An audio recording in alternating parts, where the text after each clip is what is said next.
Imagine a New York where the streets didn't smell like exhaust, but like the salt of the sea, where the most popular food wasn't pizza or hot dogs, but a shellfish so common it was cheaper than bread. Under the waters of the Hudson and East Rivers lay over 350 square miles of oyster beds. Some oysters grew to the size of dinner plates, creating reefs so massive they were a hazard to ships. This was the natural wealth of the New World, an inexhaustible supply that defined the city's identity for over a century. On every street corner, at every dock, there they were, the oyster vendors, the original American street food kings. For just 6 cents you could eat your fill. Raw, roasted, fried, or stewed, it didn't matter who you were or how much you had in your pocket. This was the great equalizer. In a city of growing class divides, the oyster stand was the one place where the howling swells of Fifth Avenue stood shoulder to shoulder with the laborers of the 5 Points. But the true heart of the craze was below ground. The oyster cellars, marked by red and white lanterns, these basement saloons were the social hubs of the 19th century. The most legendary was run by Thomas Downing, the son of freed slaves. His cellar was world-renowned, serving European royalty and NYC elites alike. Downing wasn't just a king of food, he was a prominent abolitionist, using his success to fund the Underground Railroad right beneath the city's feet. By 1880, New York was the global capital of the oyster trade. The city was moving millions of bushels every single year. The average New Yorker ate 600 oysters a year.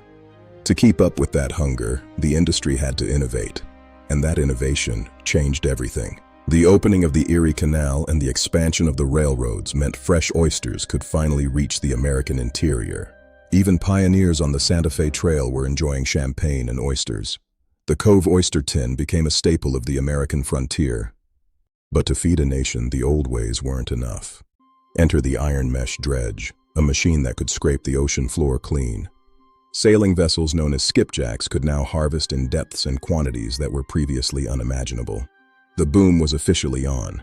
Fulton Market became the beating heart of this massive trade. Baskets stacked 10 feet high, the sound of shucking knives echoing through the streets. It wasn't just food, it was a massive economic engine. The oyster industry employed thousands and generated millions for the city. The menus were endless. Oyster pies, pickled oysters, even oyster ice cream. If you could cook it, New Yorkers would eat it.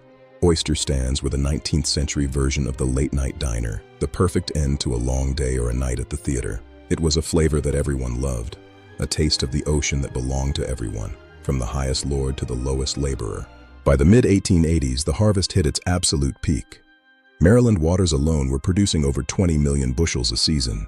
But even as the money poured in, the signs of trouble were beginning to surface.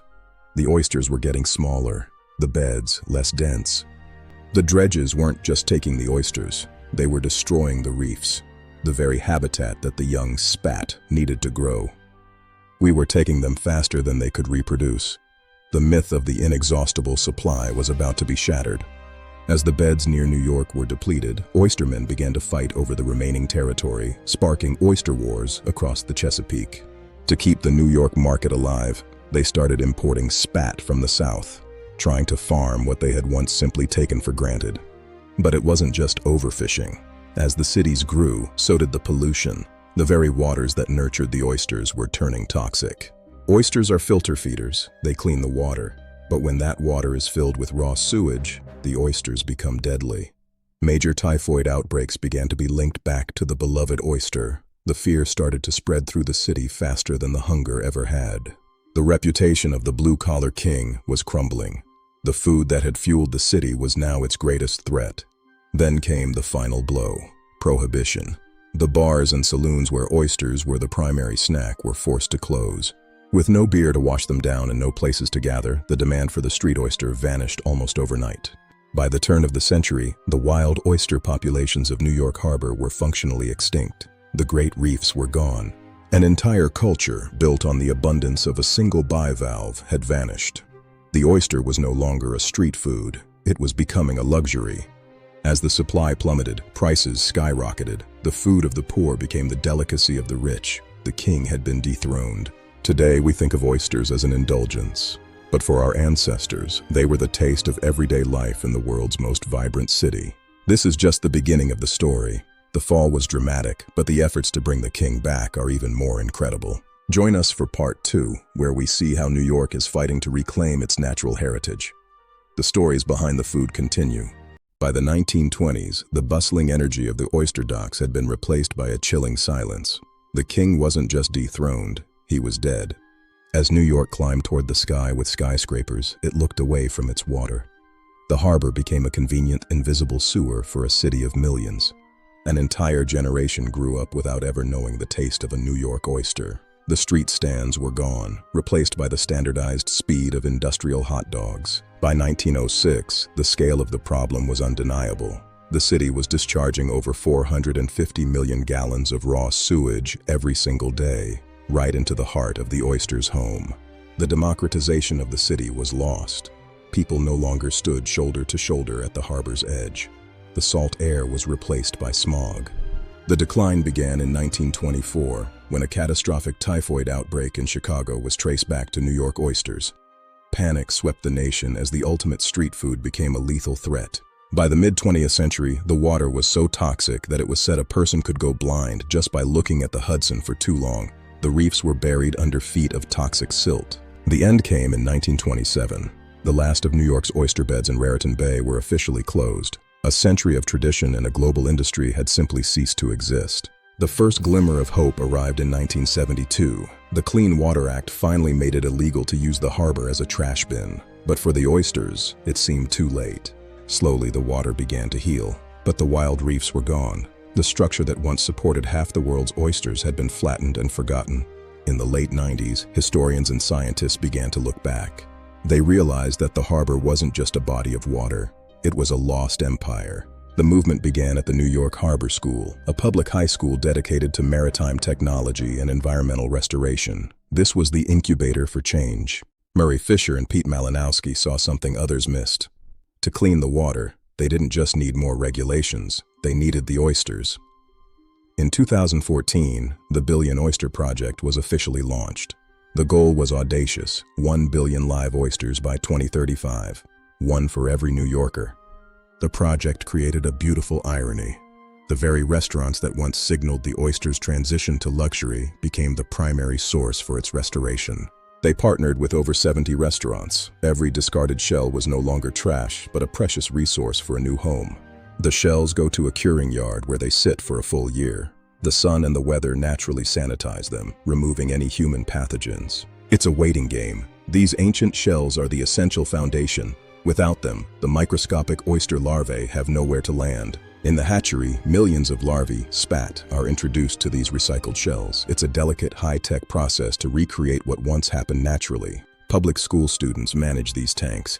They are the guardians of the next generation of New York's ecosystem engineers. When a larva attaches, it becomes spat on shell. One single recycled shell can support a colony of hundreds of new oysters. But they need more than just shells. They need a fortress. The project uses reef balls, hollow concrete domes designed to mimic natural reef structures. These domes break wave energy, protecting the shore while providing a stable, multi-layered home for thousands of growing oysters. The progress was staggering. By 2024, over 150 million oysters had been successfully reintroduced to the harbor's waters. After Hurricane Sandy, the project took on a new urgency. Oysters became part of the city's defense strategy through living breakwaters. Unlike concrete walls that eventually fail, these reefs grow stronger over time. They are a self-healing barrier against the rising tides. 30,000 students. This is the true power of the project. It's not just about biology. It's about a city reclaiming its soul. They measure, they track, and they learn. They are becoming the next generation of harbor-literate New Yorkers. The scientific impact is undeniable. A single oyster filters 50 gallons a day. Multiply that by 150 million, and you start to see the transformation. The harbor is currently the cleanest it has been in over a century. The blue-green clarity is returning to the rivers. With the clean water comes life that hasn't been seen in decades. Seahorses are now regular residents of the Hudson River reefs. Blue crabs and pipefish are thriving, creating a complex food web in the shadows of the financial district's skyscrapers. We are bridging the gap. The golden age of the 19th century is no longer just a memory, it's a blueprint for our future. New, living breakwaters are being built to protect coastal communities from the next Hurricane Sandy. using nature as our best defense. New Yorkers are getting their hands dirty to make their water clean. It's a collective act of penance for the mistakes of the past. Prohibition dealt the final blow. Oysters had long been the primary companion to beer and spirits. When the bars closed, the social heart of the oyster trade was ripped out. It's a story of collective action, a city coming together to fix a mistake that was a century in the making. With no beer to wash them down and no places to gather, the demand for the street oyster vanished almost overnight. The legacy of a century of pollution in the harbor floor remains. These oysters are the kidneys of the city, and their work is just beginning. But the work isn't done. The oysters are currently working not for our plates, but for our survival. They are still unsafe to eat. Their resilience is their greatest strength. They have adapted to our concrete and our steel, waiting for the chance to return. When we give them the foundation, they do the rest. They want to be here. They want to reclaim their kingdom. The vision for 2035 isn't just about the number 1 billion. It's about a permanent, self-sustaining ecosystem that needs no more human intervention. It's about giving the harbor back to the children of the city. A legacy of life instead of a legacy of waste. But the connection is there. The same water, the same species, a different story. A story of redemption. It's the most successful urban restoration project in human history, a beacon for cities around the globe. Today, the project continues to scale. Every year, more reefs are added and more hearts are won. Pete Malinowski shaking hands with an international environmental leader, news documentary style. London, Tokyo, and Sydney are all watching. If New York can do it, any harbor can be saved. We are exporting hope, one shell at a time. The NYC oyster is now an international symbol of resilience. The king may never be cheap street meat again, but his value to our city has never been higher. He is the protector of our shores and the purifier of our soul. The king has officially returned.